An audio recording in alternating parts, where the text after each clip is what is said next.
Hi, I'm Dan from Ozgel. And I'm Zach, captain from the Sloperators. I'm Christoph from Norwich. Okay, and today we're going to be talking with Christoph, aka Novrich, about airsoft and gel ball.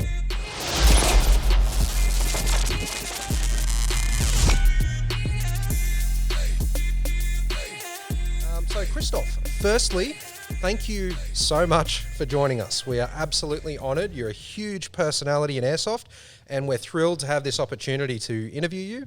And firstly, could you just tell us a little bit about yourself? Yeah, first of all, thanks for having me. I actually think the gel ball community is something really interesting, as it's kind of like a parallel world to airsoft, but happening in Australia mostly, I think China as well. Yeah, about myself, I'm a guy playing airsoft since I think it's 12 years now. So it's been a big chunk of my life, not just as a hobby, but I did start pursuing a career of airsoft. It started with just making videos, which is just me running around, shooting people at airsoft fields and making YouTube videos of it on the channel called Norwich. And since 3 years, we did form a company out of it. So we're actually now producing our own airsoft gears. We make our own guns. We have a development team here. And yeah, so basically my whole life became airsoft. That's what I do all the time. I play in the weekends. I work in airsoft during the week. So that's me in short. Most gel ballers' dream. Yeah, basically. Yeah, well, I'm Zach, or Stylesy, from the Sloperators. I started playing with Dan, would have been 2.5 years ago. What a lot of people don't know is you're the reason why I started playing these sorts of things. Like, it was, watching your footage was just, it's unreal. Like, I've been training for a sniper for 4 years. I've washed out twice due to injuries. With that, it's a big thing. Like, you being an airsoft sniper and then doing your Austrian Army sniper course, like, I found that real fascinating. Like, I'm not going to lie, I'm a massive fangirl. But with that, you must have a lot of fans worldwide. Like, realistically, you'd have Americans, Europeans, Australians. I know you have a huge fan base down here. You must be a busy guy. Oh, yeah. How do you actually find that? Like, does it keep you pretty much flat out having so many fans? I mean, it doesn't really affect my day-to-day life, honestly. Like, I can go on the street and it's not, I don't know, people shouting at me. It does happen, I would say, once or twice a week, but it's, I'm again just a dude playing airsoft, living my life here, so it doesn't change my life much, I would say. That's really cool that you're so humble, man. Yeah, that's really, really cool to see. But speaking of airsoft and airsoft guns, do you have a favorite airsoft gun? It's hard to say like the one favorite airsoft guns, because as there is in gel ball, there's so many different types of them. So I would say for each category, there's a favorite one. But if I had to pick one, I think it's the one that looks like a bush here that's behind me. That's cool. That's the SX-3. It's actually a gun that's not on the market yet. Man, you can barely see it because of the leaves. But it is basically a gas-powered, semi-automatic DMR. So it's really, really quiet because it doesn't have blowback or anything, no gearbox, like you would know from gel ball. So it's super quiet, shoots accurate, and it's very lightweight. So that's right now my favorite package. That's my favorite gun to play with. But it's not out yet, like it's coming in about half a year. All right, so everyone knows you love Milsim. So why do you love Milsim, and do you also play any other types of games? Like, I've seen footage of you playing CQB. So Milsim, especially now with Corona, like Milsims are not happening at all. So there's that. But I think it also comes down to how do you define a Milsim? What would you call a Milsim? Well, that's a good counter question, because I mean, you've got all the big Milsim West style stuff where you've got thousands of people potentially, and then you've got some of the smaller stuff like scenario. Yeah, so scenario day activities. Stuff. That's actually a good way to summarize it, I guess. Yeah. So is the size of the game that defines if it's a Milsim, or is it like an actual military simulation with military hierarchies and sleeping in a base camp and having to guard your camp? Because first we need to know what's a Milsim. Well, let's go with the latter option then, where you're actually simulating a military environment. Yeah. Yeah. Do you actually prefer that sort of style? I think it depends, because a milsim can become many things. A milsim can become a nice, fun weekend with your friends where you're sleeping in the forest, you're having barbecues and a couple of beers at night, and fun games. But it can also be that you get put into a task that's not fun, because it is a military simulation. So you might have to guard the camp for like 24 hours. So I think a milsim is, it's like, it's a bit of a gamble. It can be very fun, but it can also be, you can basically have zero enemy contact if you're unlucky. And so I think my preferable game is a simple skirmish, just a simple pickup game. You go there in the morning, you shoot 20 magazines and you come back and you have your action. But milsims too they're kind of romantic, I think. You're chilling in the forest, you're going for walks for hours with your gun. Both have their ups and downs. But if I have to choose one, I would go for skirmish. Awesome. Yeah. Fantastic. Well, Christoph, we've got some viewer questions now to ask you from the gel ball community here in Australia. The first one is from Nathan Kirby, who is the president of the Gel Blaster Association Incorporated. He has asked, have you played gel ball? And if so, how did you find it compared to airsoft? I didn't play it yet, but I did shoot them. I was in China for the Chinese World Airsoft competition. It was kind of weird, but anyways, it was some kind of competition, and they did have a booth with gel ball there, and I did shoot them, and I was surprised on how well they're actually made. Because for me, when I heard gel ball, I thought they are like on a quality level, kind of like what Nerf is. Like they work really well, but they don't feel that great. But the thing I had in my hands was like, it just felt like an airsoft gun, which feels like a real gun then. So I was surprised seeing that. And shooting performance wise, I was surprised how much they hurt actually. I thought they don't hurt at all, but they do hurt, even though it's gel. Yeah. So that's my experience so far. Okay. But I never played it. I never actually played it. Just shot a couple targets and I let somebody shoot me to get a feeling on what's the pain it caused. But other than that was it. Once Corona sort of subsides in the future, maybe you can come over to Australia and have a few games with us. I would like to see the gel ball community, I gotta say that, because I did some research on it about a month ago, and I was really surprised on how similar the community is. It's basically the same thing. It's people modifying their guns, putting accessories on it, they're optimizing the gear, they're going to games, there's skirmishes, there's milsims, so there's a million trillion crossovers, and it's pretty much the same thing except for what we're firing.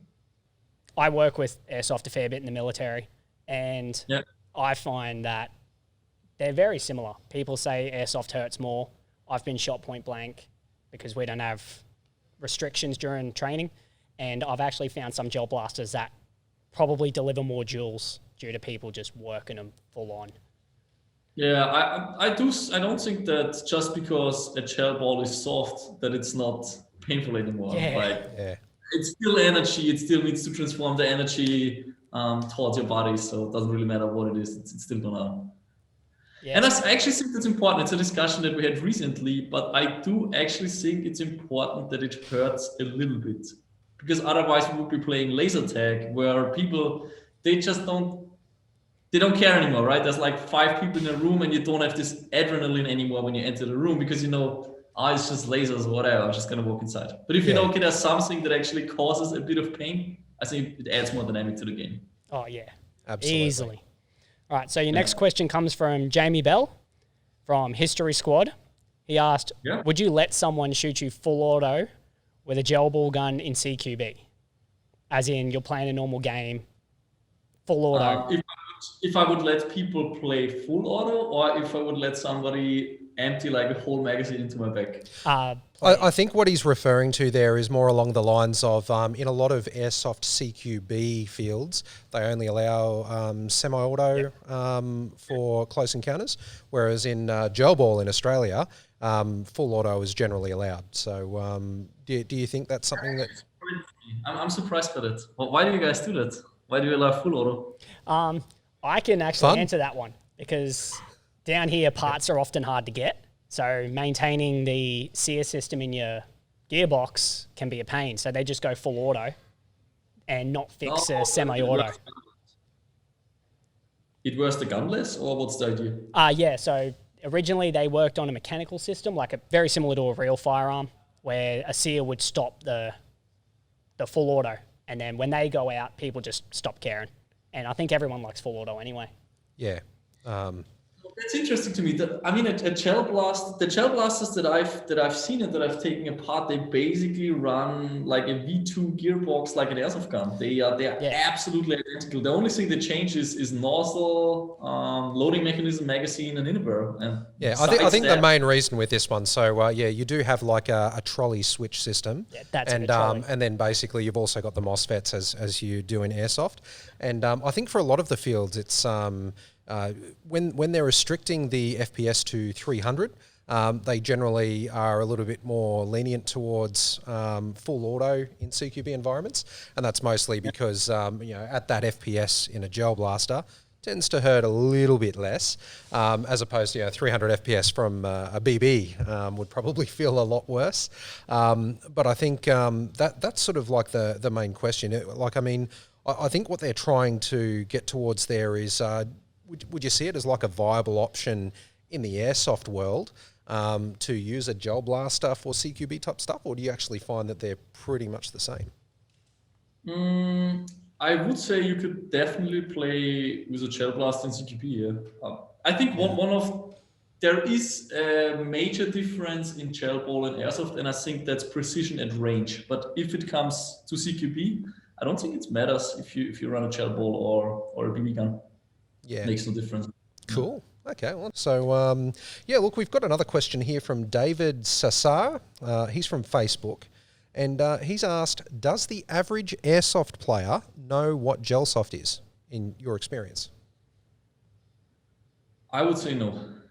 I would say they don't know. The reason why we know it is because obviously I spend like my whole day with airsoft and any kind of skirmishes and all that kinds of stuff. So I think I have a quite broad knowledge of which kind of games are out there. Like even there's like the Start Tag, and then there's Nerf, and then there's Gel Ball, and there's airsoft paintball. So I do research a lot of this, but I would say the average airsoft player in Europe, I don't think he knows Gel Ball. Yeah. Let's say 20% of the airsoft players, or maybe 10%, would know about the term Gel Ball and what it means. Oh, that's interesting to hear. Yep. All right. So this one's from Matthew Janatsky.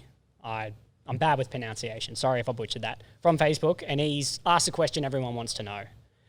Are you going to make a Gel Ball SSG now that you know about Gel Ball? You know what? We actually thought about it. We did get a ton of emails from Australians mostly asking us like, hey, can you make a good sniper rifle for Gel Ball? I mean, I can't give any concrete data on it yet. We did evaluate it. Maybe we really don't know. We really don't know if we should enter the market, because we specialized on airsoft, and they do work a little bit different. Let's see. Maybe we find some time and realize. Hopeful. We can keep our fingers crossed then for now. And maybe he's better than a no. Yeah, maybe he's good. Okay, so Christoph, we've got Aaron Timothy from Facebook. He said, damn, I love your videos. You got me hooked into this sport. I think that was just more of a comment that he wanted you to hear. Nice, thanks. Appreciate it. We always need more people in this already tiny community. The more people, the better. Well, it's growing in Australia at a pretty rapid rate. I've got people that I went to school with, high school with, that are now playing Gel Ball. Some of them have moved to NZ specifically to play airsoft, and they now live in NZ to play, New Zealand, to play airsoft, which is, I think, is amazing. Like, it's better than COD. It's super interesting. Man.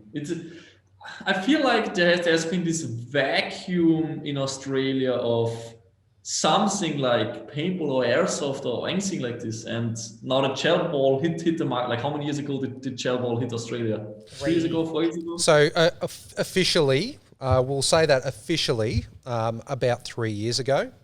It has been available in the country for the past decade at least. But about 3 years ago is when really started becoming popular, and then it was the start of 2018 that it was formally legalised as a result of a court case with one of the local stores here. So, yeah.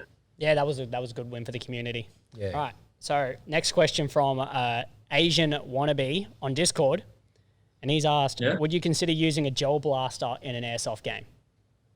I actually thought about. I think it would do just for the heck of getting a lot of views. I think it would be interesting because I did do once a video of Nerf versus Airsoft. Yeah, Where I was remember running like a shitty Nerf dart thrower which shot like 5 meters. You killed so many people with that thing that. too. Yeah, you would. Because it's such a big disadvantage. I don't know how well I would work with Shellball because I don't think with Shellball you are in that much of a disadvantage. You maybe have a little bit less range, but I think people would be interested to see that a guy running Shellball at an airsoft game. That I should probably do that. That'd be pretty cool. Yeah, it'd be different.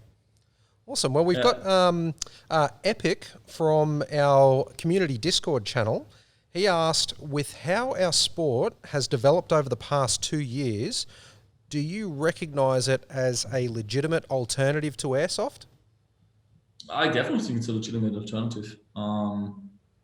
Yeah, 100%. I think there's no reason why it shouldn't be. I mean, legitimate sport. I don't even know if airsoft is considered a legitimate sport. I consider it a legitimate sport, but do people consider it a legitimate sport? But I would say it's definitely as legitimate as airsoft as by any means. It's the same thing basically. We're just shooting different projectiles. That's it. Very, very cool. Yeah, no, that's good. All right, your next one's from Ozox1471. From Discord, he asks, when modifying airsoft, do people talk about their... I'll redo that. When modifying airsoft, do people take their guns to a tech, or are they more likely to try and do it themselves? They try it themselves, then they fail horribly usually. That's me. That's like us. Me. Buy a new one. I would say that's 90%. But there's it's this thing in airsoft where people believe if they buy a gun, they need to open it and modify it, which I do appreciate that because then people understand how they work and, they become like those tech nerds and they sit in the garage for hours and build stuff. But at the same time, I believe that our sport should come to a level where it's not needed to actually open them. Because which product on this planet do you get and then you open it right away? And I believe that's the same in Shellball. I don't know if it's the same in your community, but if an airsoft player gets an airsoft gun, the first thing he does is he just takes it apart. Because products are not where they should be. Like they could be so much better. Is this the same in Shellball? Like do people open guns right away after they... I've actually just purchased a new gel ball blaster. And I was tempted to pull it apart, and I went, no, I'll go test it. And it was above most modified gel blasters off the bat stock. So I was impressed. So doodles to that company. They've done well. I'd like to see that more frequent, though, because a lot of people do, and I know a couple of my mates have done it. They've pulled their guns apart immediately and broken them. And I think, like, to answer your question, I think, the way you've put it is perfect because, at the inception of gel ball and gel blasters in Australia, there were a lot of people taking their blasters apart because the products weren't up to scratch. So they're always looking for that next step, looking to upgrade them. But now in our market, there definitely is a bit of a flavour for players who are looking for an out-of-the-box solution. They don't need to pull it apart. They want something that they're just happy to pay big money for. And it just works. So so there is a big market like that that's really just starting to come to fruition right now in our community. Yeah. So, yeah. I hope it's happening fast in Shellball than it's happening in Airsoft because Airsoft is now, I don't even know, 40 years old or something. Yeah. And I think the market is developing too slow for how big the market actually is. Like more companies should try to just make stuff that actually works. You just bring it to the game and it works. That's one of the cool things you're doing right now. So, so don't go anywhere. I think that's something that I hope you guys are doing it already. I believe you're doing it already because you're growing at such a fast pace. So you're doing a good job apparently. But what's super important in my opinion is that you create a feedback loop between customers and factories because that's what's lacking in airsoft. Chinese companies are making airsoft products and then they throw them kind of like over the wall into the Western market. And if there's something wrong with them, they never learn about this. Like when I go to some of those Chinese, Taiwanese factories, I tell them what's wrong with their product and they have like this question phase where they go, oh, we actually didn't know our product doesn't work. Nobody ever told us. So if you try create this loop, your products, like the products in the market will we'll keep improving. Oh, that's cool. It's Good pretty way of solid thinking advice. about it. Yeah. Because you don't do it with anything else, like cars, Yeah. and there's a problem with a car, the manufacturer finds out and fixes it. So Yeah, exactly. Cool. All right. Well, yeah, sorry. Between factories and community is just, there's like a continent in between or a sea. So, and a language barrier that's huge. Yeah, And that's definitely. what you need to overcome in order to get better products. Yeah, very cool. All right. So now you obviously have a huge YouTube channel, and congratulations on your success so far with that channel, by the way. Now, we have a lot of content creators in Australia who are just starting out and they're trying to create their own content. Do you have any advice for those guys? Start as early as possible, because at some point there will be a million trillion channels and then it's not going to be easy anymore. I think that's my biggest advice. Because the reason why the Norwich channel is big is because I was one of the first ones doing it and I did it consistently.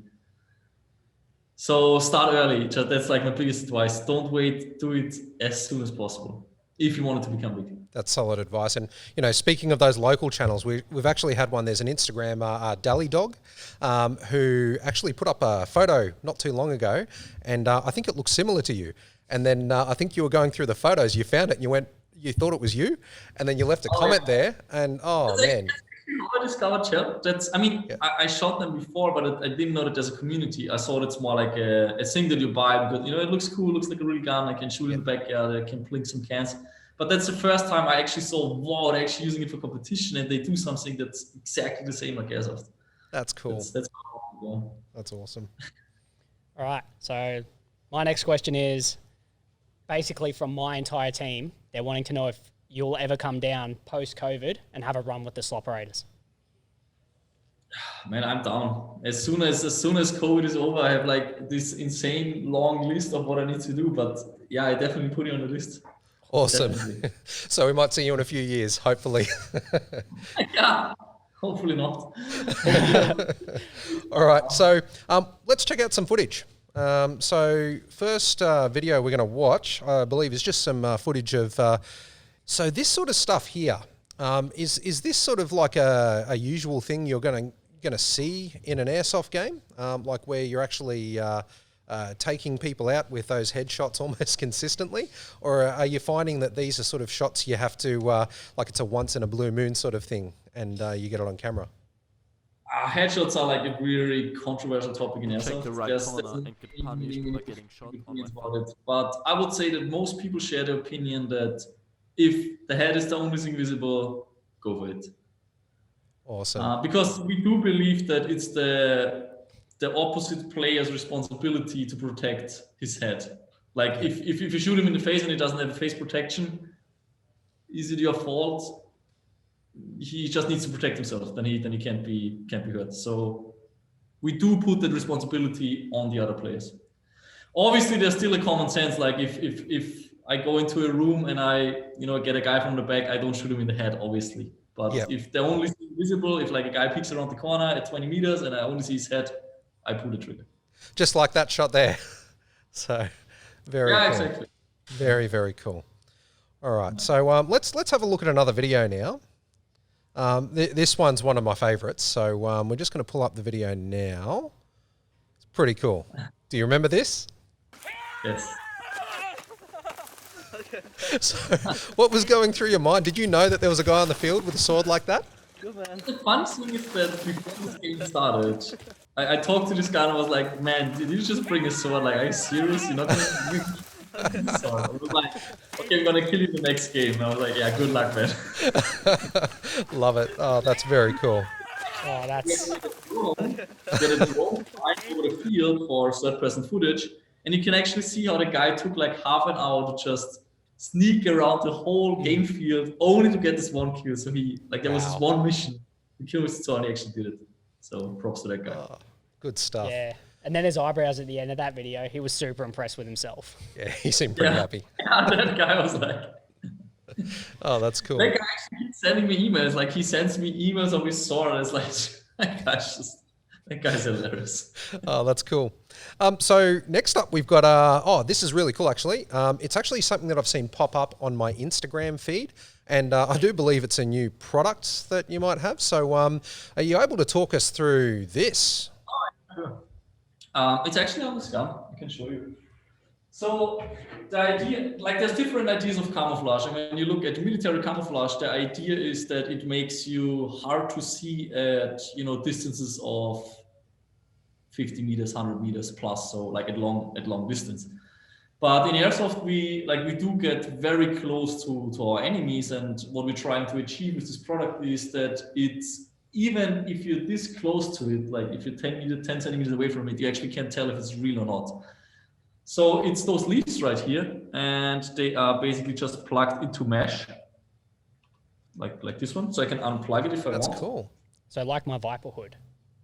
And yeah, exactly. You can just take anything that's mesh-based and you can attach those leaves, and just like when you throw this gun onto the ground, you don't have to walk away 20 meters to not see it anymore. Like you throw it on the ground and it's gone, basically.